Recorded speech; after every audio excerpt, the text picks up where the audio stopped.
بسم اللہ الرحمن الرحیم۔ السلام علیکم۔ نماز کے بعد کی دعائیں و اذکار۔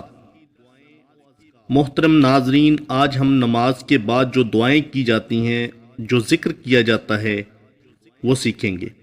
فَإِذَا قَضَيْتُمُ الصَّلَاةَ فَاذْكُرُوا اللَّهَ، سورۃ النساء کی آیت نمبر 103۔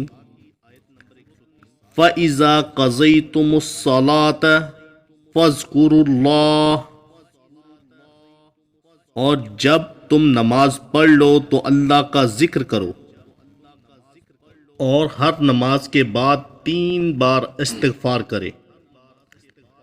استغفار: استغفر اللہ ربی من کل ذنب واتوب الیہ۔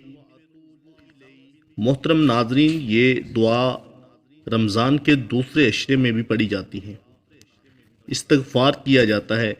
اس کا طریقہ کار یہ ہے کہ استغفر اللہ ربی من کل ذنب واتوب الیہ، میں بخشش مانگتا ہوں اللہ سے جو میرا پروردگار ہے ہر گناہ سے، اور میں اس کے حضور توبہ کرتا ہوں۔